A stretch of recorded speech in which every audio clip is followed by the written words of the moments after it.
हाँ जी, तो हम पढ़ रहे थे कि धातु व धातु कार्बोनेट व धातु बाइकार्बोनेट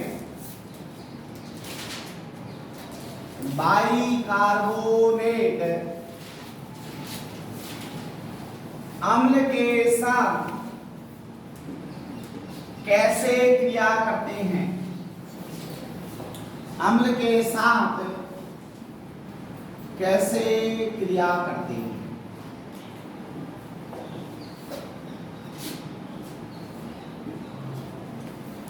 तो देखिए, आपको पता है, हमने कल बताया था आपको, ये हमारा धातु का कार्बोनेट है, सोडियम कार्बोनेट।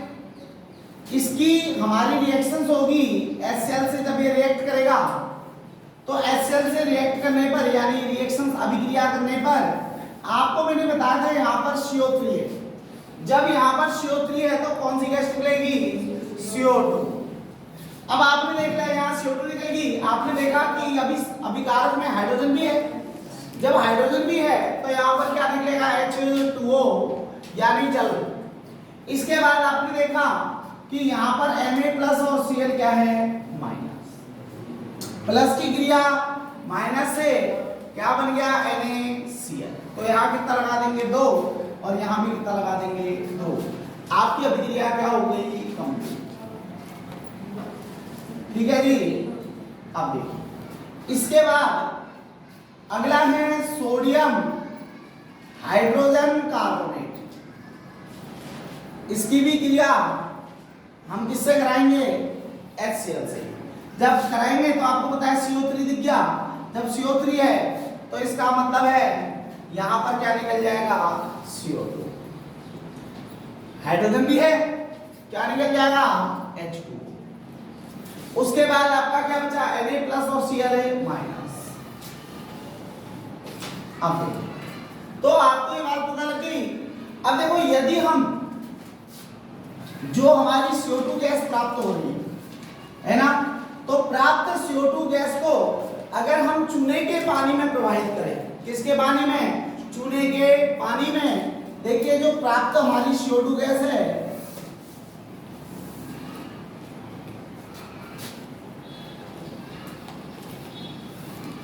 तो चूने के पानी में,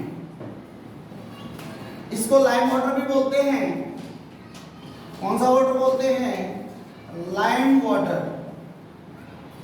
ठीक है, चूने के पानी में प्रवाहित करें या प्रवाहित करने पर, जब हम इसे चूने के पानी में प्रवाहित करेंगे तो आप देखेंगे कि यहां पर CaOH प्लस CO2।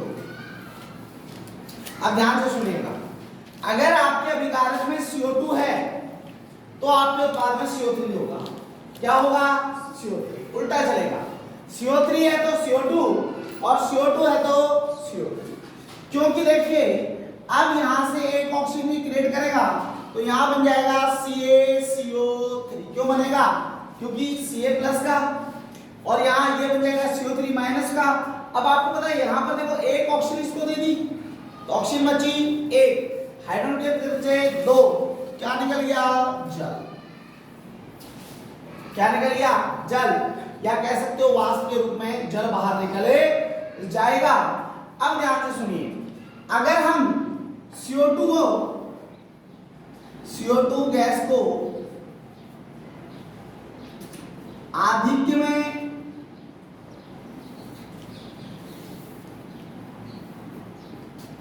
प्रवाहित करें,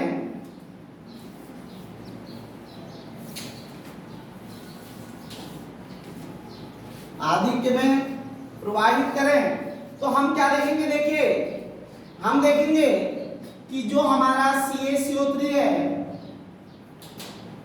इसमें CO2 गैस को आधिक्य में प्रवाहित किया जा रहा है, यानी अधिक मात्रा में। पहले यहाँ CO3 बन गया था, जैसे आनो जब हमने सीमित मात्रा में CO2 गैस प्रवाहित करी तो क्या बना?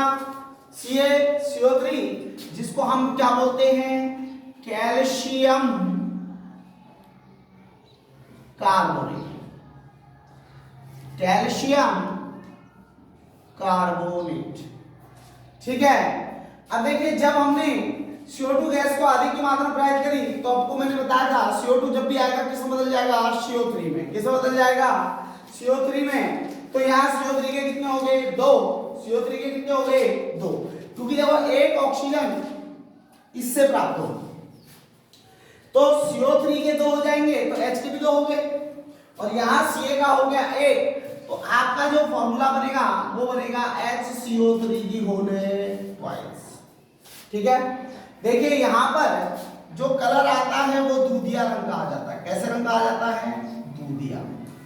और दूधिया रंग क्यों बनता है, क्योंकि कैल्शियम कार्बोनेट होता है। कई बार क्वेश्चन में पूछा जाता है कि चूने के पानी में CO2 गैस प्रवाहित करने पर चूने का पानी दूधिया रंग का हो जाता है, क्यों? तो आप आंसर लिखोगे क्योंकि वहां कैल्शियम कार्बोनेट बनता है। लेकिन अगर क्वेश्चन में आ जाए CO2 को अगर चूने के पानी में आधी की में प्रवाहित करें तो क्या होगा, तो आप लिखोगे जब CO2 को आधी में प्रवाहित किया जाता है तो वहां पर दूधिया रंग लुप्त हो जाता है, अर्थात कैल्शियम हाइड्रोजन कार्बोनेट बनता है। कैल्शियम हाइड्रोजन कार्बोनेट बनता है, और कैल्शियम हाइड्रोजन जो कार्बोनेट होता है ये रंगहीन होता है, अर्थात जो दूधिया रंग होता है वो लुप्त हो जाता है। तो ये हमारी क्रियाएं थी जो धातु कार्बोनेट व बाई कार्बोनेट अम्ल के साथ कैसे क्रिया करते हैं। ठीक है ना। तो धातु के कार्बोनेट और धातु के बाई कार्बोनेट अम्ल के साथ कैसे क्रिया करते हैं, ये पूरी रिएक्शंस है। ठीक है जी। अब आपको इसमें 2 क्वेश्चन पूछे जाते हैं। अधिकांश ये पूछ लिया जाता है कि कौन सी ऐसी गैस है जिसे चूने के पानी में प्रवाहित करने पर चूने का रंग दूधिया हो जाता है, तो CO2 गैस है। ठीक है जी, यस या नो। आगे चलिए।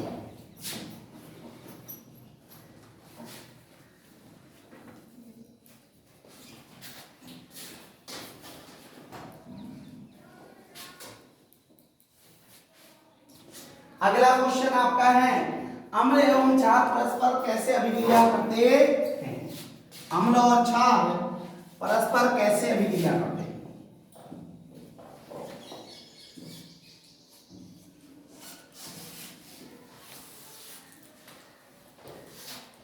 चलिए, तो अम्ल एवं क्षार, अगला आपका जो टॉपिक है वह है अम्ल एवं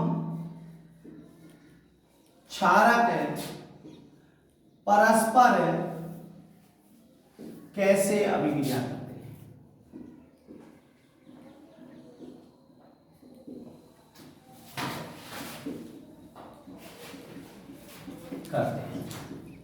तो देखिएगा कि अगर अम्ल और क्षारक की बात हो और वो परस्पर क्रिया की बात हो तो कैसे क्रिया करते हैं। तो यहां देखिए आप सभी को पता है जो हमारे अम्ल होते हैं वो 3 प्रकार से कार्य करते हैं, मैंने आपको बताया था, और 3 प्रकार से लवण बनते हैं। 3 प्रकार से क्या बनते हैं, लवण। कितने प्रकार से लवण बनते हैं, 3 प्रकार से। तो यहाँ पर हमें अधिकांश जो लवण की बात करेंगे वो उदासीनीकरण अभिक्रिया, इसका एक टॉपिक और बन जाता है उदासीनीकरण अभिक्रिया। उदासीनीकरण अभिक्रिया। अब उदासीनीकरण अभिक्रिया क्या होती है, देखिए जब अम्ल प्लस क्षारक, यानी जब अम्ल व क्षारक आपस में क्रिया करते हैं तो क्या बनते हैं, उदासीन लवण बनते हैं। सही है ना, या लवण बनते लिख देना, क्या बनते हैं, लवण बनते हैं।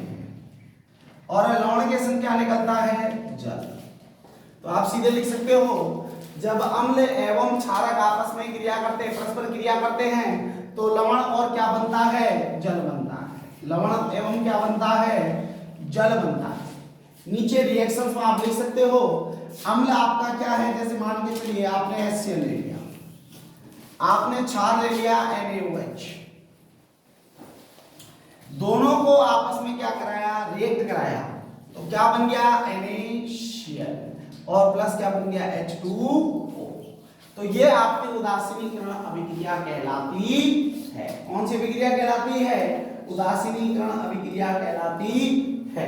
तो यहां पर देखिए ये एक्वा, क्योंकि एक्वा मैंने आपको कह रखा है कि जलीय विलयन में ही क्रिया होती है, यहाँ ठोस हो जाएगा और ये लिक्विड हो जाएगा।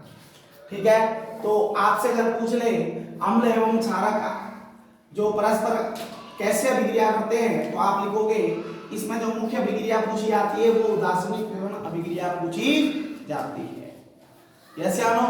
तो उदासीनीकरण अभिक्रिया पूछेगा आप सीधे लिख दोगे अम्ल एवं क्षारक आपस में क्रिया करके लवण तथा जल बनाते हैं, जिसे क्या कह देते हैं, उदासीनीकरण अभिक्रिया कहते हैं। क्योंकि इसमें बनने वाला लवण कैसा होता है, उदासीन होता है। अर्थात इसकी जो पीएच वैल्यू होती है वो 7 होती है। इसकी पीएच वैल्यू कितनी होती है, 7 होती है। ठीक है, अब देखिए अगला आपका जो रहता है वो रहता है अम्लों के साथ धात्विक ऑक्साइड कैसे विक्रिया करते हैं। ठीक है, अम्लों के साथ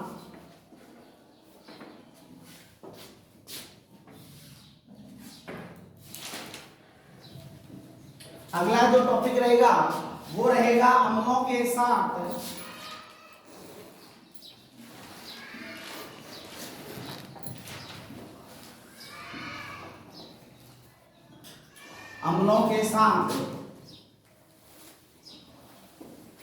धात्विक ऑक्साइड।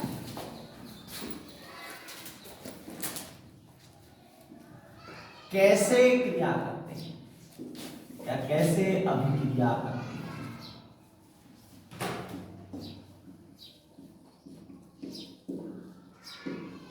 हाँ जी, देखिएगा आप सभी को पता है कि जो हमारे धात्विक ऑक्साइड होते हैं, मैंने आपसे कहा था धातु में आवर्त में, अगर आवर्त की बात करें तो धातु में आवर्त में बाईं ओर होती है। कहां की तरफ होती है, बाईं ओर। ध्यान से सुनिएगा। और बाईं ओर क्या होता है, तत्वों का आकार बड़ा होता है।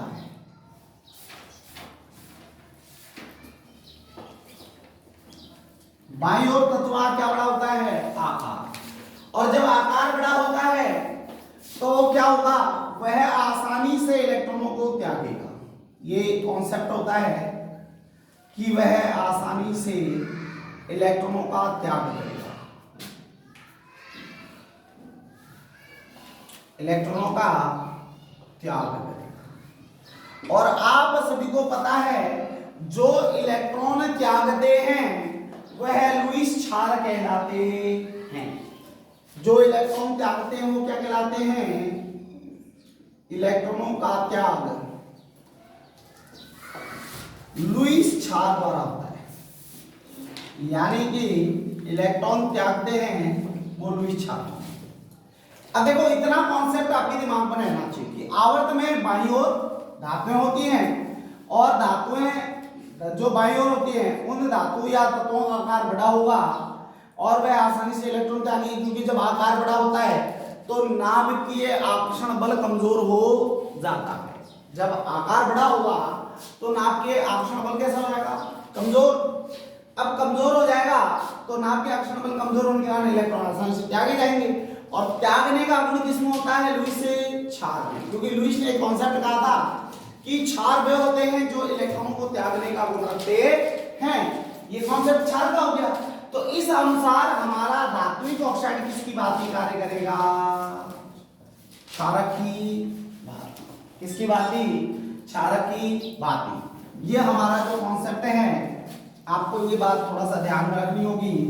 तो इसीलिए, और आपको पता है क्षारक अम्लों से क्रिया करते हैं। अब जैसे मैंने एक धात्विक ऑक्साइड ले लिया, कैल्शियम ऑक्साइड। अब कैल्शियम में, कैल्शियम धातु है, ऑक्साइड क्रिया कह रहा है कि धात्विक ऑक्साइड, तो धातु का ऑक्साइड यानी कैल्शियम का ऑक्साइड। अर्थात ये किसकी भांति कार्य करेगा, क्षारक की भांति कार्य करेगा। इसके बाद अम्लों की बात कर रहा है। जैसे मान के चलिए मैं यहाँ HCl से क्रिया करा देता हूं। HCl मेरा क्या है? अम्ल है।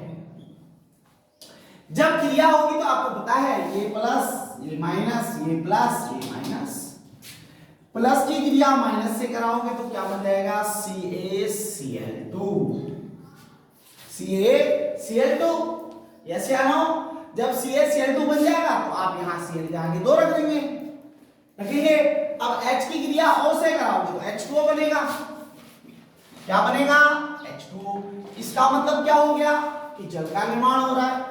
तो अपनी जो अभिक्रिया है वो संतुलित होगी। अम्ल और क्षारक, अर्थात हम लिखेंगे जो धात्विक ऑक्साइड होते हैं वह क्षारकों की भांति व्यवहार करते हैं। धातु ऑक्साइड किसकी भांति व्यवहार करेंगे? क्षारकों की भांति व्यवहार करेंगे। और क्षारक अम्ल से क्रिया करके लवण तथा क्या देंगे? जल देंगे। क्या देंगे? लवण तथा जल देते हैं।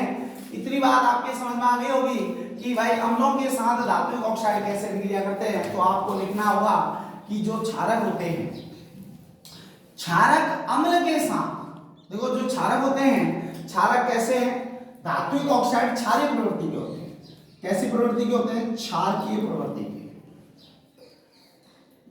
कैसी प्रवृत्ति के होते हैं? क्षार की प्रवृत्ति के होते हैं। और जब क्षार की प्रवृत्ति के होते हैं तो अपने को समझ में आ जाना चाहिए कि जो क्षार होता है वो अम्ल से क्या करता है? अभिक्रिया करता है। और जब अम्ल से अभिक्रिया करेगा तो वो लवण तथा जल देगा। क्या देगा? लवण तथा जल। लवण प्लस है जल। तो ये बात अपने को समझ जाना चाहिए कि धात्विक ऑक्साइड जो होते हैं वो क्षारक की भांति क्या करते हैं? व्यवहार करते हैं। क्या करते हैं? व्यवहार करते हैं। ठीक है। हाँ, अगला जो आपका टॉपिक रहेगा वो ये रहेगा, देखो हम एक बात और कह सकते हैं कि जो हमारे धात्विक ऑक्साइड होते हैं, इस बात को भी हम नोट में लिख सकते हैं कि जो हमारे धात्विक ऑक्साइड होते हैं,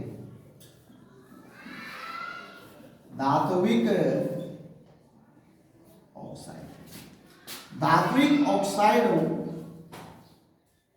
को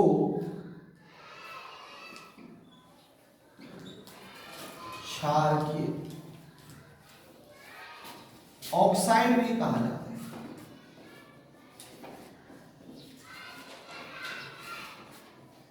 ऑक्साइड भी कहा जाता, ये बात मैं बताऊंगा। तो मेन जो बात है वो यही है कि धात्विक ऑक्साइडों को क्षार के ऑक्साइड भी कहा जाता है। ठीक है जी। तो ये हमारा हुआ। अब इसके बाद क्षारक के साथ अधात्विक ऑक्साइड की क्रिया। ठीक है। अब अधात्विक ऑक्साइड यहीं देख लेते हैं, इसको थोड़ा साफ कर देते हैं। यहां लिख देते हैं क्षारकों के साथ। किसकी? अधात्विक ऑक्साइडों की क्रिया तो देखिए कैसे होती है।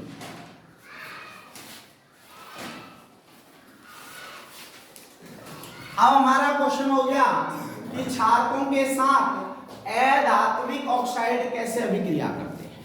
तो ध्यान से सुनो, मैंने अभी आपको बताया था कि आवर्त की बात करें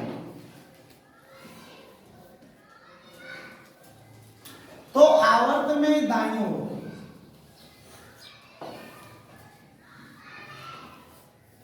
आवर्त में दाईं ओर क्या होती हैं? जो धातुएं होती हैं, सॉरी अधातुएं होती हैं, दाईं ओर अधातुएं होती हैं और जो अधातु होती हैं उनका आकार छोटा होता है। क्योंकि हम पढ़ते हैं कि आवर्त में दाईं ओर जाने पर जो आकार होता है वो छोटा होने लगता है। अब छोटा होगा तो नाभिकीय आकर्षण बल का मान बढ़े जाएगा, और जब नाभिकीय आकर्षण बल का मान बढ़ेगा तो वह इलेक्ट्रॉनों को अपनी ओर आकर्षित करेगा। इलेक्ट्रॉन आकर्षण करेगा, इलेक्ट्रॉन आकर्षण करेगा। और जब इलेक्ट्रॉनों का आकर्षण करेगा तो जो इलेक्ट्रॉनों का आकर्षण करते हैं वह अम्ल होते हैं। वह क्या होते हैं? अम्ल। क्योंकि लुईस इस बात को सहमत करता है। लुईस ये कहता है कि जो इलेक्ट्रॉनों को ग्रहण करते हैं वह अम्ल हैं। वह क्या है? अम्ल हैं। और जो इलेक्ट्रॉनों को त्यागते हैं वह क्षार हैं। तो इस बात से हमें पता लग गया कि दाएं ओर अधातुएं हैं और अधातुओं की प्रवृत्ति इलेक्ट्रॉन आकर्षण की है, तो इलेक्ट्रॉन आकर्षण की है, तो इसका मतलब वो क्या है, अम्ल प्रवृत्ति के। कैसे प्रवृत्ति के हैं, अम्ल। जैसे उदाहरण के रूप में मैंने यहां पर ले लिया CO2। अब आपको पता है CO2 में C अधातु है और ये अधातु का ऑक्साइड है, और अधातु का ऑक्साइड है और इसकी क्रिया हम किसी भी क्षारक से करा दें, किसी भी क्या करा दें, क्षारक से। जैसे हमने ले लिया, हमारा क्षारक ले लिया हमने चूने का पानी, ठीक है, जिसको हम क्या कह देते हैं, कैल्शियम हाइड्रोक्साइड। Calcium hydroxide. और कैल्शियम हाइड्रोक्साइड जब CO2 से रिएक्ट करता है, जब CO2 से रिएक्ट करेगा, तो मैंने अभी आपको बताया था CO2 क्या बन जाएगा, CO3, और CO3 माइनस का होता है आपको पता ही है, और माइनस के साथ क्या आ जाएगा, प्लस का Ca, कैल्शियम कार्बोनेट। कौन आ जाएगा, कैल्शियम है कार्बोनेट, और जब कैल्शियम कार्बोनेट आ जाएगा तो यहाँ क्या निकल जाएगा आपका, जल। तो इसका मतलब आपके समझ में आ गया होगा कि यहां पर जो कैल्शियम कार्बोनेट बना है ये लवण है। कैल्शियम कार्बोनेट जो यहां पर आपका बन रहा है वो एक क्या है, लवण है, दूधिया रंग होता है इसका, ठीक है जी। तो देखिए आपने देखा कि एक अधातु ऑक्साइड, देखो ये क्षार की तरह काम करेगा, तो ये है अम्ल की बात, इसकी प्रवृत्ति अम्ल होगी।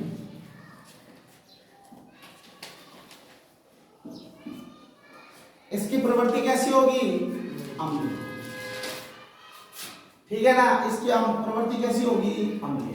तो इसकी प्रवृत्ति अम्लीय है और इसकी क्षारें और अम्ल और क्षार आपस में क्रिया करके लवण तथा जल देते हैं। तो आप ये बात भी बता सकते हैं कि जो आपका कार्बन डाइऑक्साइड है यह अम्लीय प्रवृत्ति का होगा, क्योंकि यह अधातु ऑक्साइड है और अधातु ऑक्साइड सभी अम्लीय प्रवृत्ति को प्रदर्शित करते हैं, क्योंकि यह इलेक्ट्रॉनों को ग्रहण करने का कार्य करते हैं। बात समझ में आ गई होगी।